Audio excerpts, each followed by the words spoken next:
ಎಲ್ಲರಿಗೂ ನಮಸ್ಕಾರ ಸ್ನೇಹಿತರೆ. ಇವತ್ತು ನಮ್ಮ ಗಾರ್ಡನಲ್ಲಿ ಶಂಖಪುಷ್ಪ ಹೂವು ಬಿಟ್ಟಿದೆ, ಅದನ್ನು ಸ್ವಲ್ಪ ಹಾರ್ವೆಸ್ಟ್ ಮಾಡ್ಕೊಳ್ತಾ ಇದ್ದೀನಿ. ಹಾಗೆ ಸ್ವಲ್ಪ ಮಲ್ಲಿಗೆ ಹೂವನ್ನು ಕೂಡ ಬಿಡ್ತಾ ಇದೆ, ಆ ಮಲ್ಲಿಗೆ ಹೂವನ್ನು ಕೂಡ ಹಾರ್ವೆಸ್ಟ್ ಮಾಡ್ಕೊಳ್ತಾ ಇದ್ದೀನಿ. ಮತ್ತು ಗಿಡಗಳಿಗೆ ಯಾವ ಲಿಕ್ವಿಡ್ನ ಕೊಟ್ಟರೆ ಗಿಡಗಳ ಆರೈಕೆ ಚೆನ್ನಾಗಿರುತ್ತೆ, ಬೆಳವಣಿಗೆ ಆಗಿರ್ಬೋದು ಅಥವಾ ಹೂವು ಆಗಿರ್ಬೋದು ತುಂಬ ಚೆನ್ನಾಗಿ ಗಿಡಗಳು ಬರಬೇಕು ಗಾರ್ಡನ್ನಲ್ಲಿ ಅಂತ ಅಂದರೆ, ಹಚ್ಚ ಹಸಿರಾಗಿರಬೇಕು ಗಾರ್ಡನ್ನು ಅಂತ ಅಂದರೆ ನಾನು ಯಾವ ರೀತಿ ಲಿಕ್ವಿಡ್ನ ಗಿಡಗಳಿಗೆ ಹಾಕ್ತೀನಿ ಅಂತ ಈ ವಿಡಿಯೋದಲ್ಲಿ ನಿಮಗೆ ತಿಳಿಸ್ಕೊಡ್ತೀನಿ ಸ್ನೇಹಿತರೆ. ಅದಕ್ಕಿಂತ ಮುಂಚೆ ಯಾರೆಲ್ಲ ವಿಡಿಯೋ ನೋಡ್ತಾ ಇದ್ದೀರಾ ದಯವಿಟ್ಟು ಸಬ್ಸ್ಕ್ರೈಬ್ ಮಾಡ್ಕೊಳ್ಳಿ. ವಿಡಿಯೋ ಇಷ್ಟ ಆದರೆ ಲೈಕ್ ಕೊಟ್ಟು ಶೇರ್ ಮಾಡಿ ಸ್ನೇಹಿತರೆ. ಹಾಗೆ ಸ್ವಲ್ಪ ಮಲ್ಲಿಗೆ ಗಿಡದಲ್ಲಿ ನೋಡಿ ಎಷ್ಟು ಚೆನ್ನಾಗಿ ಮಲ್ಲಿಗೆ ಗಿಡ ಬಂದಿದೆ ನಮ್ಮ ಗಾರ್ಡನ್ನಲ್ಲಿ. ಇದನ್ನು ನಾನು ಎಲೆಯೆಲ್ಲ ಒಂದು ಬಿಡದಂಗೆ ತೆಗೆದುಬಿಟ್ಟು ಸ್ವಲ್ಪ ಅದಕ್ಕೆ ಗೊಬ್ಬರ ನೀರು ಎಲ್ಲ ಹಾಕಿ ಈ ರೀತಿ ತಯಾರು ಮಾಡ್ಕೊಂಡಿದ್ದೆ ಗಿಡನ. ಈಗ ತುಂಬ ಚೆನ್ನಾಗಿ ಹೂವು ಬರ್ತಾ ಇದೆ. ನಾನು ಲಾಸ್ಟ್ ವಿಡಿಯೋ ಅಪ್ಲೋಡ್ ಮಾಡಿದ್ದೀನಿ, ಮಲ್ಲಿಗೆ ಗಿಡದಲ್ಲಿ ಹೂವು ಜಾಸ್ತಿ ಬರಬೇಕು ಅಂದರೆ ನಾವೇನೆಲ್ಲ ಗೊಬ್ಬರಗಳಾಗಿರ್ಬೋದು ವೇಸ್ಟೇಜ್ನೆಲ್ಲ ಯಾವ ರೀತಿ ಹಾಕ್ಕೊಳ್ಳೋದು ಅಂತ ನಿಮಗೆ ವಿಡಿಯೋದಲ್ಲಿ ತಿಳಿಸ್ಕೊಟ್ಟಿದ್ದೆ. ನೋಡಿದರೆ ಈ ರೀತಿ ಹೂವು ಬರ್ತಾ ಇದೆ. ಇವಾಗ ಇದು 7 ಸುತ್ತಿನ ಮಲ್ಲಿಗೆ ಹೂವು, ತುಂಬಾ ಚೆನ್ನಾಗಿದೆ ಹೂವು ಮಾತ್ರ. ಒಂದು 3 ಡೇಸ್ ಆದರೂ ಒಣಗೋದಿಲ್ಲ, ತುಂಬ ದಪ್ಪ ಇರೋದ್ರಿಂದ ಮೊಗ್ಗು ಹೂವನ್ನು ಕೂಡ ಅಷ್ಟೇ ಚೆನ್ನಾಗಿ ಕಾಣಿಸುತ್ತೆ. ನಾವು ಮುಡ್ಕೊಂಡ್ರೆ ನೋಡಿ ಎಷ್ಟು ದಪ್ಪಾಗಿದೆ ಮೊಗ್ಗು ಅಂತ ನೀವು ನೋಡ್ತಾ ಇರ್ಬೋದು. ನೋಡಿ ಇಷ್ಟು ಹೂವು ಸಿಕ್ಕಿದೆ ನನಗೆ ಇವತ್ತು. ಕನಕಾಂಬರ ಸ್ವಲ್ಪ ಮತ್ತು ಮಲ್ಲಿಗೆ ಹೂವು ಇಷ್ಟು ಸಿಕ್ಕಿದೆ.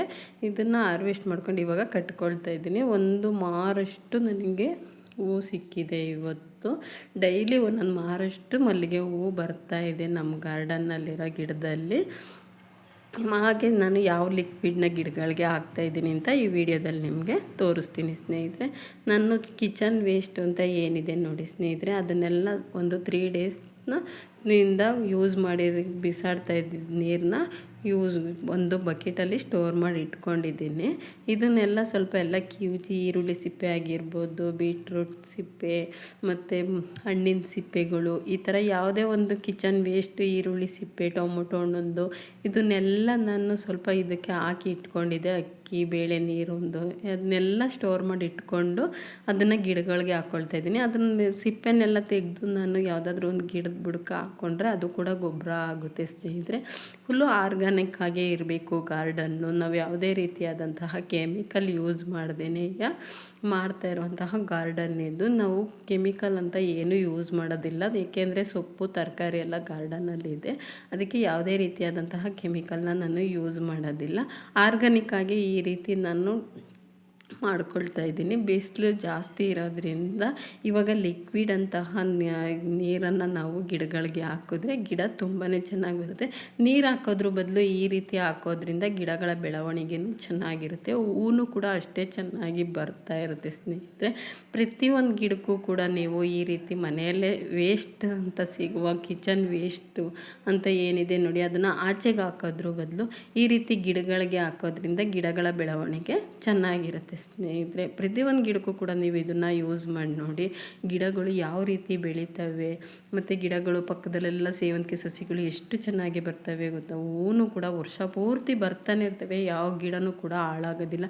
ನೀವು ನೋಡ್ತಾ ಇರ್ಬೋದು ನಮ್ಮ ಗಾರ್ಡನ್ನಲ್ಲಿ ಪ್ರತಿ ದಿನವೂ ವಿಡಿಯೋ ಹಾಕ್ತೀನಿ ನಾನು. ಆ ವಿಡಿಯೋದಲ್ಲೆಲ್ಲ ಸೇವಂತಿಗೆ ಸಸಿಗಳು ಎಷ್ಟು ಚೆನ್ನಾಗಿ ಹೂವು ಬರ್ತಾ ಇರ್ತವೆ ಅಂತ ನೀವು ವಿಡಿಯೋದಲ್ಲಿ ನೋಡ್ತಾ ಇರ್ಬೋದು. ನಾನು ಇವತ್ತಿನ ವಿಡಿಯೋನ ಮುಗಿಸ್ತಾ ಇದ್ದೀನಿ ಸ್ನೇಹಿತರೆ. ನಮ್ಮ ಗಾರ್ಡನ್ನಲ್ಲಿ ಕನಕಾಂಬರ ಗಿಡಗಳು ನೋಡಿ, ನೆಲದ ಮೇಲೆ ಹಾಕಿರೋವು, ಪಾಟಲ್ಲಿ ಹಾಕಿರೋವು ಎಲ್ಲ ಗಿಡನೂ ಕೂಡ ಅಷ್ಟೇ ಚೆನ್ನಾಗಿ ಬಂದಿದ್ದಾವೆ. ಇವತ್ತಿನ ವಿಡಿಯೋ ಎಲ್ರಿಗೂ ಇಷ್ಟ ಆಗಿದೆ ಅಂದ್ಕೊಳ್ತೀನಿ. ವಿಡಿಯೋ ಇಷ್ಟ ಆಗಿದ್ದರೆ ಪ್ಲೀಸ್ ಲೈಕ್ ಕೊಟ್ಟು ವಿಡಿಯೋನ ಶೇರ್ ಮಾಡಿ ಸ್ನೇಹಿತರೆ. ನಾನು ವಿಡಿಯೋನ ಮುಗಿಸ್ತಾ ಇದ್ದೀನಿ. ಧನ್ಯವಾದಗಳು.